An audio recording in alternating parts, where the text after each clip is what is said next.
Bertemu kembali bersama saya Zawaz Yusof, Salam Al-Hijrah, rentasan berita 1409, antara paparan utama.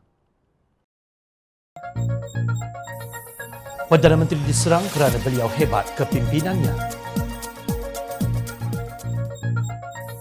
Apa perbezaan antara DAP, MCA dan Gerakan? Alibaba barah kesipuan Melayu.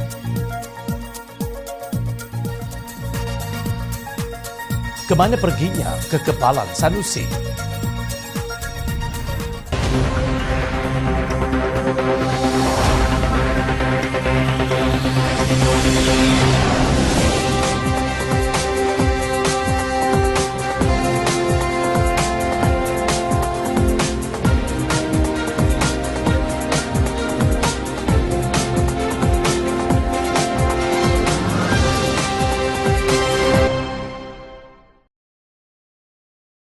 Assalamualaikum dan salam sejahtera.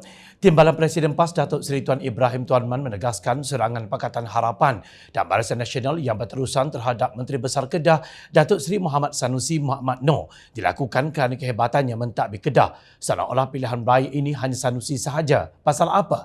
Hebat kepimpinannya dan pencapaiannya sampai ke Kedah. Tegasnya seperti dipetik Free Malaysia Today.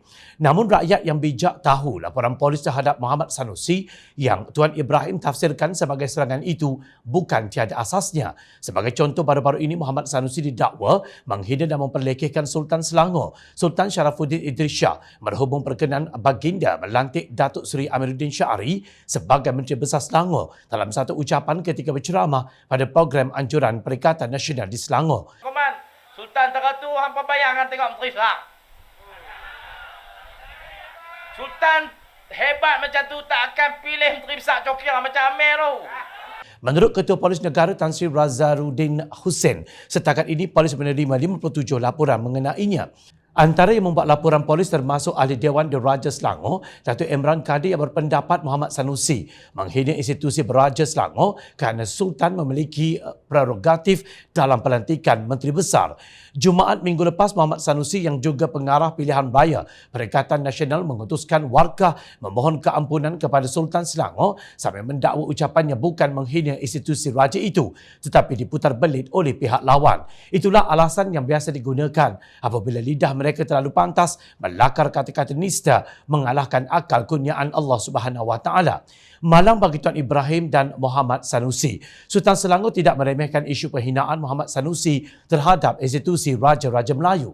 Perkara ini masih belum selesai. Titah baginda menerusi kenyataan yang dibuat naik di laman Facebook Selangor Royal Office. Untuk rekod, Sultan Selangor adalah pengerusi Majlis Kebangsaan bagi Hal Ehwal Agama Islam MKI. Bagaimanapun melihat kepada tindak tanduk pemimpin PAS amat jelas bercanggah dengan prinsip perjuangan mereka sendiri yang kononnya mempertahankan Islam, Melayu dan Istana. Dalam masa yang sama, boleh pula pemimpin PAS membuat inference mengenai kehebatan kepimpinan berdasarkan serangan ke atas mereka. Menunjuk prestasi kehebatan seorang pemimpin itu diukur melalui serangan terhadapnya. Justru dalam bahasa mudah jika digunakan metafora Tuan Ibrahim, ini bermakna Perdana Menteri Datuk Seri Anwar Ibrahim yang hari ini diserang bertubi-tubi oleh Perikatan Nasional adalah seorang yang hebat kepimpinannya. Kerana kita semua tahu, jika serangan itu boleh ditimbang, sudah tentu jauh lebih berat serangan terhadap Anwar berbanding yang diterima Muhammad Sanusi. Jom kita curakinkan salah satu daripada serangan terhadap Perdana Menteri menjelang pilihan raya negeri di 6 negeri 12 Ogos akan datang. Anwar Ibrahim dikritik pihak pembangkang apabila beliau turun ke Universiti dan Institusi Pengajian Tinggi IPT dalam program Temu Anwar. Mereka mentohmah beliau mahu meraih sokongan. Antara yang mengkritik termasuk Ahli Parlimen Perikatan Nasional Besut dari PAS, Cik Muhammad Zulkifli Jusof yang mendakwa sesi perjumpaan Anwar dengan pelajar universiti sebagai program kempen politik secara terbuka di universiti yang bertujuan untuk mempengaruhi undi anak muda menjelang pilihan raya negeri tidak lama lagi. Mereka boleh menilai sendiri kredibiliti dan prestasi kerajaan hari ini menyelesaikan masalah ekonomi negara tanpa perlu kepada pertemuan demi pertemuan yang diatur bersama Perdana Menteri, kata Cik Muhammad Zulkifli dalam satu kenyataan di Petit Malaysia Kini. Menyanggah hujah pengkritik berhubung program Temu Anwar itu, Perdana Menteri berkata mustahil baginya duduk di pejabat semata-mata tanpa turun ke padang mengambil tahu keluhan mahasiswa dan anak muda. Hari Isnin sampai Jumaat di pejabat, Sabtu Ahad di lapangan, takkan nak duduk di Kuala Lumpur. Putrajaya tak ambil peduli. Mana saya nak tahu apa keluhan mahasiswa, anak muda, anak-anak tingkatan 6, politeknik. Tetapi bila kita dengar mereka, tindakan diambil. Anwar berkata demikian ketika berucap merasmikan mini karnival usahawan desa Sungai Petani Lapor bernama 15 Julai lalu. Antara keluhan mahasiswa menurut beliau ialah masalah capaian internet lembab yang menjejaskan pembelajaran mereka.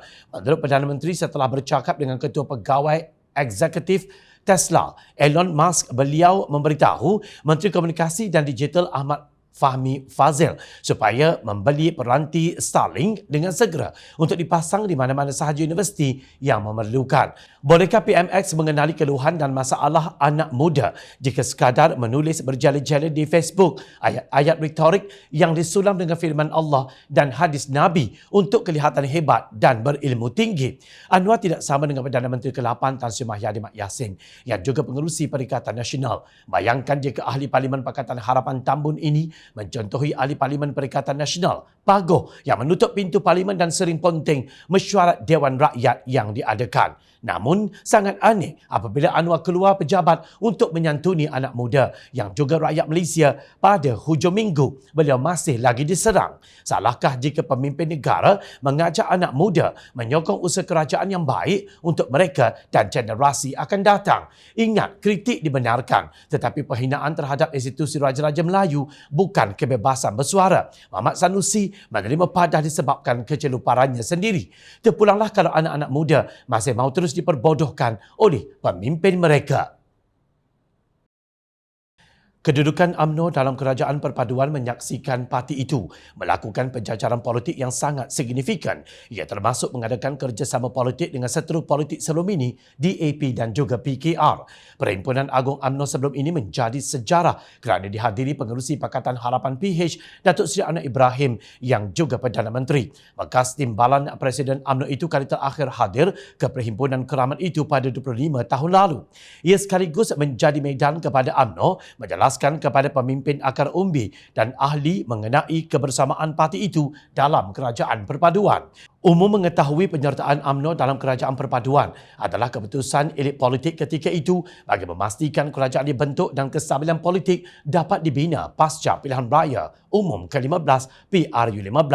UMNO akan menjadi hulu balang pertama dalam mempertahankan hak orang Melayu dan Islam kerana ia adalah undang-undang yang sudah termaktub dan tidak boleh dilanggar sesiapa. Ketua Penerangan UMNO Datuk Seri Azalina Osman Said berkata peranan itu tetap akan digalas dan menjadi keutamaan dalam kerajaan perpaduan. Perjuangan kita sebagai ahli parti dalam perlembagaan UMNO sama dengan perlembagaan Malaysia.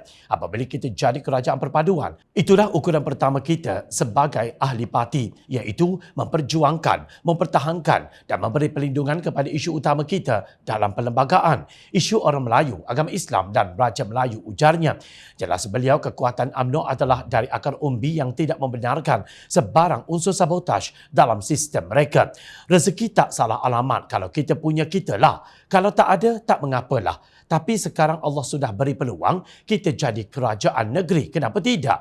Takkan itu pun tak boleh sumbang. Takkanlah selamanya nak dalam situasi kerajaan negeri dan kerajaan pusat tidak seiring. Saya tak nak masuk bab negeri lain.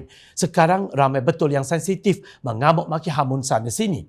Cuba bertenang. Kita orang politik memang semua orang nak menang. Tetapi kalau kita kalah, kena muhasabah diri. Jangan sabotaj. Saya yakin premis game changer yang nak tukar kerajaan pusat ini susah nak dilaksanakan. Katanya ketika menjadi panel sesi town hall yang bertajuk apakah peranan UMNO dalam kerajaan pada Isnin, iaitu semalam.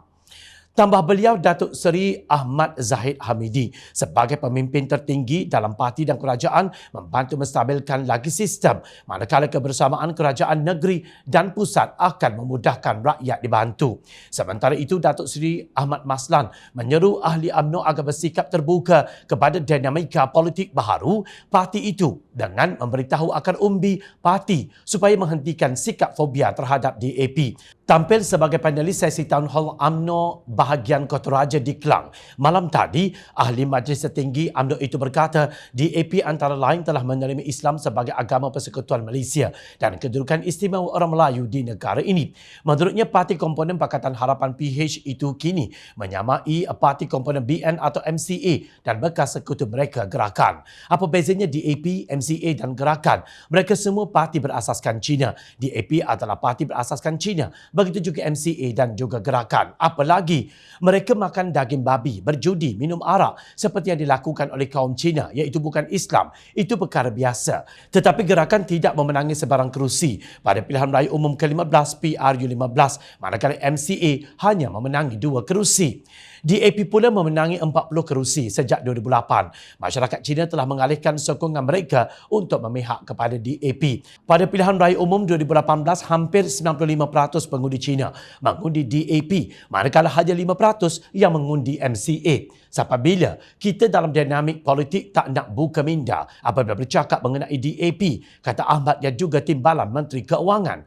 Ahmad turut menyangkal dakwaan Perikatan Nasional PN bahawa kedudukan Islam sedang terancam apabila negara ini dipimpin oleh Kerajaan Perpaduan. Malah dengan adanya DAP di Putrajaya, katanya kerajaan hari ini lebih banyak menggunakan perkataan Arab untuk programnya berbanding ketika dia teraju EPN merujuk kepada slogan Madani dan Rahmah.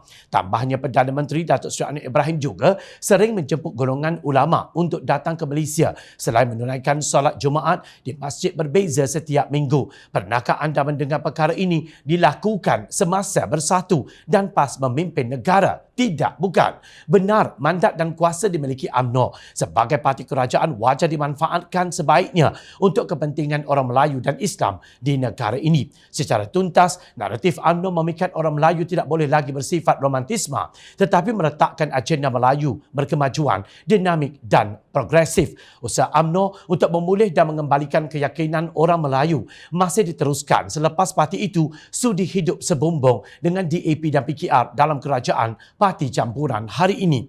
Syabas UMNO, anda kini makin kuat dan kembali meyakinkan. Alibaba ialah satu cara perusahaan yang memakai nama Melayu atau kelihatan saja dimiliki atau diuruskan oleh orang Melayu, tetapi sebenarnya kepunyaan atau diselenggara sepenuhnya oleh bukan Melayu termasuk China, India, Bangladesh, Indonesia dan lain-lain. Baru-baru ini Menteri Ekonomi Rafiz Ramli berkata kerajaan akan memperkenalkan undang-undang anti Alibaba dalam usaha menghapuskan amalan berkenaan dalam sektor ekonomi di negara ini. Katanya pengenalan undang-undang itu perlu dibuat bagi amalan Alibaba dihapuskan secara menyeluruh dan berstruktur. Ini kerana negara dianggarkan mengalami kerugian antara 17 juta ringgit hingga 18 juta ringgit akibat daripada amalan tersebut. Menghapuskan budaya Alibaba dalam sektor ekonomi tidak boleh sekadar cakap kosong, tetapi perlu ada tindakan segera. Cerita mengenai budaya Alibaba dalam ekonomi kita memang macam-macam. Perniagaan yang dimiliki oleh rakyat tempatan tetapi disewakan kepada warga asing. Bina projek sepatutnya harga murah tetapi jadi mahal kerana ada yang ambil persen. Justru Kerajaan Perpaduan akan menggunakan kaedah akta dengan memperkenalkan undang-undang anti Alibaba untuk kita haramkan amalan terbabit. Saya berharap kerangka undang-undang ini dapat menyelesaikan antara ketimpangan utama ekonomi negara, katanya menerusi kenyataan di Twitter. Terdahulu, Perdana Menteri Datuk Seri Anwar Ibrahim menegaskan kerajaan dalam proses merangka dasar anti Alibaba bagi menangani kesan negatif budaya itu terhadap ekonomi. Katanya Kementerian Ekonomi dan Jabatan Peguam Negara akan mengkaji merangka dasar serta strategi perundangan yang bersesuaian untuk membantras kegiatan berkenaan. Mesyuarat Majlis Tindakan Ekonomi Negara M10 semalam bersetuju secara prinsip budaya Alibaba memberi dampak politik kepada ekonomi dan kerajaan serius untuk menangani dan membasmi aktiviti ini. Anggaran kerugian mencecah sekitar 1% daripada keluaran dalam negara kasar KDNK dan membabitkan aspek perolehan, pelesinan, pemberian permit dan kuota serta pemberian subsidi dan geran. Oleh yang demikian, Kementerian Ekonomi dan Jabatan Peguam Negara dengan pembabitan kementerian dan agensi kerajaan akan mengkaji dan merangka dasar serta strategi perundangan bersesuaian untuk membantras aktiviti Alibaba dan membentang cadangan kepada Jemaah Menteri, katanya dalam kenyataan di Petik Harapan Daily. Sudah tentu untuk menyelesaikan isu yang sudah menjadi barah dan kesipuan kepada orang Melayu selama berdekad-dekad ini tidak boleh diselesaikan dengan mudah. Alibaba ini dikatakan berpunca daripada syarikat kroni yang mempunyai kabel untuk melobi projek hanya untuk mengambil komisen. Menurut Fellow Kanan Majlis Tindakan Ekonomi Melayu MTEM, Azlan Awang, sepatutnya hanya syarikat-syarikat Bumiputera yang mempunyai sumber dan pengalaman layak diberi peluang dalam kontrak kerajaan. Tetapi apabila kronisma berlaku yang disusuli dengan pembentukan syarikat Alibaba, masyarakat Bumiputera tidak dapat menjalani aktiviti-aktiviti hiliran dan memaksimumkan nilai tambah. Pelbagai kontrak kerajaan telah diberi keutamaan kepada syarikat Bumiputera melalui dasar keutamaan kepada syarikat Bumiputera yang telah dikuatkuasakan dari tahun 1995. Namun sumbangan usahawan perusahaan mikro, kecil dan sederhana PMKS Bumiputera kepada keluaran dalam negara kasar KDNK negara hanyalah sebanyak 38%, iaitu RM520 bilion. Selama ini tiada tindakan yang boleh disabitkan ke atas usahawan yang mengamalkan konsep Alibaba dalam perniagaan disebabkan tiada penguatkuasaan undang-undang yang berkaitan. Hal ini menyebabkan kumpulan tersebut bertindak semakin agresif dan mengakibatkan kemudaratan lebih-lebih lagi kepada usahawan Bumiputera, katanya, seperti di Petik Sinar Harian. Justru pihaknya mengalu-alukan cadangan kerajaan untuk menggubal dan menguatkuasakan undang-undang anti Alibaba demi memulihkan kepercayaan orang awam kepada integriti dan ketelusan proses tender serta menjamin pembangunan mampan di Malaysia. Jom China menyokong usaha kerajaan perpaduan madani dalam perang melawan amalan Alibaba yang memalukan ini. Setiap penggubal undang-undang sama ada kerajaan atau pembangkang sewajarnya menyokong usaha ini tanpa halangan sempadan politik. Semoga dipermudahkan segala urusan kerajaan perpaduan dalam membentuk suasana ekonomi yang kondusif untuk semua kaum di negara ini. Bak kata pepatah, kerana pulut santan binasa, kerana mulut badan binasa. Sekebal mana sekalipun seperti yang didakwa kononnya beliau umpama kereta kebal, ditolak tidak jatuh, ditikam tidak lut. Polis dilaporkan telah menahan Menteri Besar Kedah Datuk Seri Muhammad Sanusi Makno di sebuah hotel di Kuala Lumpur awal pagi hari ini. Ketua Polis Negara Tan Sri Razarudin Husin mengesahkan penahanan itu oleh sepasukan polis dari USJT dan D7 JSJ Bukit Aman. Sanusi dikatakan ditahan ketika berada dalam sebuah bilik di tingkat 33A di hotel berkenaan. Sebelum ini tular di media sosial berita penahanan Sanusi susulan rakaman sebuah video daripada seorang pegawai adun jeneral itu, Helmi Khalid, mengenai tahanan berkenaan. Sanusi kemudiannya dilaporkan dibawa ke Ibu Pejabat Polis Daerah Gombak atau IPD Gombak untuk disiasat mengikut Seksyen 4-1-A Akta Hasutan 1948. Media serbuk ini melaporkan Sanusi dalam satu siri ceramah anjuran Perikatan Nasional PN mengeluarkan kenyataan yang menghina Sultan Selangor. Menerusi video itu, pimpinan PAS itu turut didakwa memperlekeh pelantikan Menteri Besar Datuk Seri Amiruddin Syari. Sanusi dihadapkan ke Mahkamah Session Selayang di Kuala Lumpur atas satu pertuduhan mengeluarkan kata-kata menghasut berhubung isu pelantikan Menteri Besar Selangor dalam satu ceramah politik minggu lalu. Pengarah pilihan raya Perikatan Nasional yang dilabel sebagai kaki gaduh, gangster dan kurang ajar itu mengaku tidak bersalah selepas pertuduhan terhadapnya dibacakan di hadapan Hakim Nur Rajiah Matzin. Beliau didakwa telah melakukan perbuatan yang mempunyai kecenderungan menghasut dengan menyebut perkataan yang mempunyai kecenderungan untuk membangkitkan perasaan tidak setia terhadap mana-mana raja. Penyandang kerusi Dewan Undangan Negeri Dun Jeneral Kedah itu dituduh melakukan kesalahan terbabit di Simpang 4, Taman Selayang Mutiara, Kampung Bendahara, Gombak dekat Kuala Lumpur pada 11 malam 11 Julai lalu. Pertuduhan dikemukakan mengikut Seksyen 4-1-A Akta Hasutan 1948 dan boleh dihukum mengikut Seksyen 4-1 Akta sama yang membawa hukuman denda sehingga RM5,000 atau penjara maksimum 3 tahun atau kedua-duanya jika sabit kesalahan. Dilaporkan Sanusi beberapa hari lalu memohon maaf kepada Sultan Selangor kerana berkata baginda memilih Menteri Besar Cokia atau leke ketika mengkritik rakan sejawatnya Datuk Seri Amaruddin Syari. Bukan koman-koman atau leke. Sultan setara itu hampa bayang dan tengok Menteri Besar merujuk dirinya. Sultan hebat macam itu takkan pilih Menteri Besar Cokia macam Amiruddin. Inci pun tak berapa cukup. Susulan itu, pelbagai pihak tampil membuat laporan polis berhubung perkara berkenaan. Yang peliknya pula, Sanusi bagaimanapun mendakwa kenyataannya diputar belit oleh musuh politiknya iaitu Barisan Nasional dan Pakatan Harapan PH. Sebelum ini Mursyidun Ampas Datuk Hashim Jassin pernah menegur dan meminta Muhammad Sanusi agar menjaga percakapan ketika berada di pentas politik. Pemimpin veteran PAS itu membuat teguran berkenaan untuk mengelakkan beliau mencetuskan kontroversi yang menyentuh sensitiviti kaum, agama dan raja 3R. Sanusi tak kiralah pemimpin mana pun perlu lebih bertenang. Bila berada di atas pentas ceramah politik, kemungkinan ada iaitu tidak boleh kawal percakapan kerana kita dalam mod pilihan raya. Perkara itu boleh timbul katanya sambil mengakui bahawa Menteri Besar Kedah yang juga ahli Dewan Undangan Negeri Adu Jeneral itu sebagai pemimpin PAS yang agak keras. Kepada Sanusi usah dipalikkan keceluparan mulut dengan pihak lain yang kononnya musuh politik anda. Ternyata dan jelas rakyat menyaksikan bagaimana anda begitu berani mengeluarkan kenyataan sebelum ini termasuk menyentuh isu 3R. Bukan sekali anda melakukannya, malah sudah berkali-kali termasuk suka bertikam lidah, bergaduh dan menunjuk something terhadap semua pihak. Kononnya anda adalah kereta kebal yang kuat dan kalis peluru. Keadilan akan menentukan segala-galanya. Kononnya ditolak tidak jatuh, ditikam tidak lut. Berani buat, berani tanggung. Ingat, rakyat sentiasa memerhati. Jom Channel ingin mengucapkan jutaan terima kasih kepada para penyokong dan kepada yang berminat untuk memberikan sumbangan bagi membolehkan kami meneruskan perjuangan menyampaikan berita yang benar. Sumbangan boleh dibuat melalui akaun bank yang tertera. Suara rakyat kami sampaikan demi negara tercinta. Teruskan bersama kami di Jom Channel untuk mendapatkan berita politik tanah air. Saya Zawazir Yusof, terima kasih. Assalamualaikum. Salam sejahtera. Kita jumpa lagi.